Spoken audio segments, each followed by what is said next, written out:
तो चलिए आज की वीडियो को शुरू करते हैं। और आज की इस वीडियो में हम जानने वाले हैं कि एक ही सेंटेंस को हम अलग अलग टेंस में किस तरह से बदल सकते हैं, किस तरह से चेंज कर सकते हैं। तो यहाँ पर देखिए, जैसे कि आप जानते हैं कि यहाँ पर जैसे हमने लिखा हुआ है स्क्रीन पर प्रेजेंट, पास्ट और फ्यूचर। मैं जाता हूँ, मैं गया और मैं जाऊँगा। तो ये तीनों टेंसेज में है। प्रेजेंट में मैं जाता हूँ, पास्ट में मैं गया और फ्यूचर में मैं जाऊँगा। तो यहाँ पर मैंने लिख रखा है आई गो, आई वेंट और आई विल गो। तो हमें कैसे पता चला कि ये ऐसे ही बनेगा, या फिर यहाँ पर हमें कैसे पता चलेगा कि भाई यहाँ पर गो आना है, यहाँ पर वेंट आना है, या फिर यहाँ पर देखिए इन दोनों में तो हेल्पिंग वर्ब नहीं है, लेकिन इसमें देखिए हेल्पिंग वर्ब है, गो से पहले विल। तो ये सारी चीज़ें हमें कैसे पता चलेंगी। तो चलिए वीडियो को शुरू करते हैं। तो देखिए आगे वीडियो में बढ़ने से पहले सबसे पहले तो आपको जो आपकी वर्ब की फॉर्म्स हैं, जो बेसिक फॉर्म्स होती हैं जिनको आप ज़्यादातर यूज करते हैं अपनी डेली लाइफ में, वो सारी वर्ब की फॉर्म्स आपको आनी चाहिए। और उनकी आपको first form, second form, third form, fourth form और फिफ्थ फॉर्म, पांचों फॉर्म आपको आनी चाहिए। जैसे कि पहली है डू। अब डू का मतलब होता है करना, तो इसकी सेकंड फॉर्म होती है डिड, थर्ड फॉर्म होती है डन, फोर्थ फॉर्म होती है डूइंग और फिफ्थ फॉर्म होती है डज। इसी तरह से गो की वेंट, गॉन, गोइंग और गोज।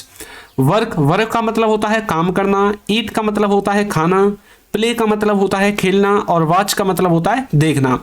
तो इसी तरह से इनकी कुछ अलग अलग फॉर्म्स हैं, जैसे first, second, third, fourth, fifth, इस तरह से। तो पहली बात तो आपको इनके बारे में जानकारी होनी चाहिए।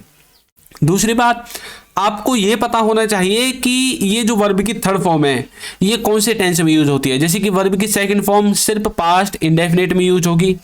वर्ब की थर्ड फॉर्म आपकी जो आपका परफेक्ट टेंस होता है, अब चाहे वो प्रेजेंट हो, पास्ट हो, फ्यूचर हो, उनमें यूज होती है। जो फोर्थ फॉर्म है वो आपकी कंटिन्यूअस टेंस में यूज होती है, चाहे प्रेजेंट कंटिन्यूअस हो, पास्ट कंटिन्यूअस हो या फ्यूचर का कंटिन्यूअस हो।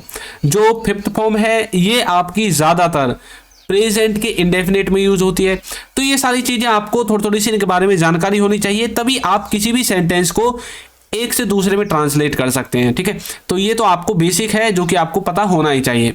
अब जैसे यहाँ पर कुछ ये he, she, it, they, I, we, you, ये कुछ आपके सब्जेक्ट्स हो सकते हैं, यानी कि आप जो सब्जेक्ट होते हैं ना उनके स्थान पर इनका यूज करते हैं। जैसे लड़के के लिए है, लड़की के लिए जो सी है, लड़के के लिए ही है, इट है, दे है, वी है, आई है, यानी कि ये आपके कुछ पर्सन होते हैं। अब यहाँ पर ये जो पर्सन है, इन पर्सन के ऊपर ही डिपेंड करता है कि वहां पर डू आएगा, डिड आएगा, डन आएगा, डूइंग आएगा और डज आएगा। ठीक है, तो यहां पर देखिए सबसे पहले पर्सन आएगा। अब ये जो do, did, done, doing, does ये हैं, ये आपके कैसे डिपेंड करेंगे। एक तो यदि आपका पास्ट का इंडेफिनेट है तब तो आपको डायरेक्ट वर्ब की सेकंड फॉर्म लगानी है, लेकिन यदि ये नहीं है तो फिर आपको क्या देखना पड़ेगा, फिर आपको देखना पड़ेगा कि वाक्य में कौन सी हेल्पिंग वर्ब है। यदि हैज, हैव है, हैड है, तब तो आपको जो है वर्ब की थर्ड फॉर्म यानी कि डन का इस्तेमाल करना पड़ेगा। इज, एम, आर है, वाज, वर है, तब आपको डूइंग का इस्तेमाल करना पड़ेगा। यदि विल है, विल बी है, विल हैव है, हैज बीन है, इनके हिसाब से यदि कोई हेल्पिंग वर्ब है उसी हिसाब से आपको अपनी जो ये वर्ब है उसको देखना पड़ेगा। देखिए पास्ट का जो इंडेफिनेट है उसमें तो आपको सब्जेक्ट पर डिपेंड करना ही करना है, ठीक है, लेकिन जब पास्ट इंडेफिनेट को छोड़कर किसी और की बात की जाती है तो तब आपको इन हेल्पिंग वर्ब को देखकर ही अपनी वर्ब को लगाना है। ठीक है, अब चलिए एग्जाम्पल के लिए हम यहाँ पर डू को ही लेकर चलते हैं, क्योंकि इसके बारे में आपको पता भी है। डू, डिड, डन और डूइंग और डज ये इसकी फॉर्म्स होती हैं। अब देखिए यहाँ पर देखिए ये जो आपकी ये वर्ब की फॉर्म्स जो हमने यहाँ पर पढ़ी हैं, अब इनको किस तरह से हम यूज करेंगे। या तो हम इसको किसी सिंगुलर सब्जेक्ट के साथ यूज करेंगे या फिर प्लूरल के साथ यूज करेंगे। सिंगुलर का मतलब होता है एक वचन और प्लूरल का मतलब होता है बहुवचन। एक वचन का मतलब होता है जहां पर सिर्फ एक व्यक्ति हो, एक काम हो, एक वस्तु के बारे में बात हो। प्लूरल का मतलब होता है जहां पर दो या दो से ज्यादा कितने भी हो उनको हम प्लूरल कहते हैं, यानी कि बहुवचन कहते हैं। ठीक है, अब यहाँ पर ये जो आपका ये डू, डिड, डन ये जो आएगा ये सब्जेक्ट पर भी डिपेंड करेगा। ठीक है, अब ये जो सब्जेक्ट है ये आपका सिंगुलर भी हो सकता है, प्लूरल भी हो सकता है। ठीक है, तो प्लूरल होगा तो इधर और सिंगुलर होगा तो इधर। उसके बाद देखिए अब ये जो सब्जेक्ट है इस सब्जेक्ट के हिसाब से और आपके टेंस के हिसाब से आपको हेल्पिंग वर्ब भी लगानी पड़ेंगी, तभी तो आप इनका यूज करोगे। ये जो मेन वर्ब है इसका यूज तो आपको तब करना है जब आप इस वाली चीज को सही लिखोगे। आपको ये पहचानना है सिंगुलर है प्लूरल है, फिर आपको सब्जेक्ट की पहचान करनी है, उसके बाद सब्जेक्ट और टेंस के अकॉर्डिंग आपको हेल्पिंग वर्ब लगानी है, ठीक है, दोनों में सिंगुलर के हिसाब से, प्लूरल में प्लूरल के हिसाब से। उसके बाद अब यहाँ पर देखिए जैसे ही सी इट किसी व्यक्ति का नाम है, ये सब आते हैं आपके एक तरह से किसमें, सिंगुलर में आते हैं, थर्ड पर्सन सिंगुलर में, ही हो गया, सी हो गया, इट हो गया, किसी व्यक्ति का नाम हो गया। लेकिन यू, वी, दे ये आपके प्लूरल के अंदर आते हैं, ठीक है, बहुवचन के अंदर आते हैं। तो ये सारी चीजें आपको पहचाननी पड़ेंगी, उसके बाद आप अपने सेंटेंस को आसानी से ट्रांसलेट कर पाएंगे। और अपने हिसाब से जैसा आपका सब्जेक्ट उसी हिसाब से आपको हेल्पिंग वर्ब लगा देनी है। ये नीचे जो हेल्पिंग वर्ब लिखी हुई है, ठीक है।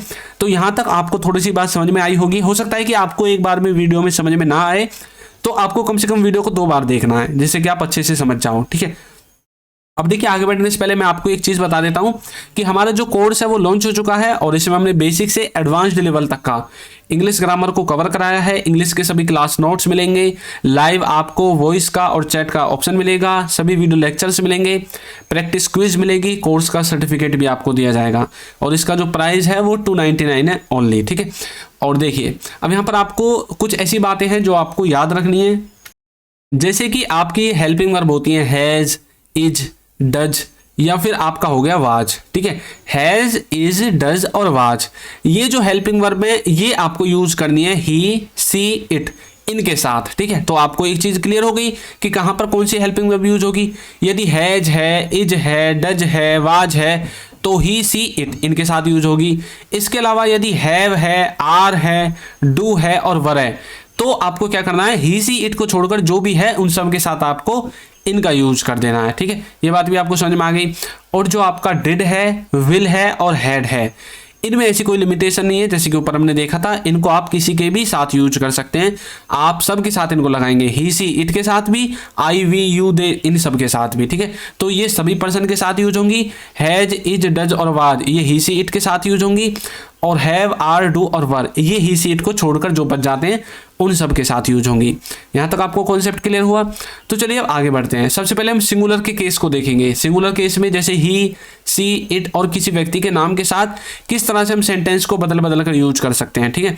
तो हम इसमें किसका एग्जाम्पल लेंगे, हम इसमें एग्जाम्पल लेने वाले हैं डू का। जैसे डू की फर्स्ट फॉर्म डू होती है, फिर डिड, फिर डन, फिर डूइंग और डज, इन सब को लगाकर देखेंगे कि इन सब को इन हेल्पिंग वर्ब की हेल्प से इन सब्जेक्ट के साथ किस तरह से यूज करते हैं।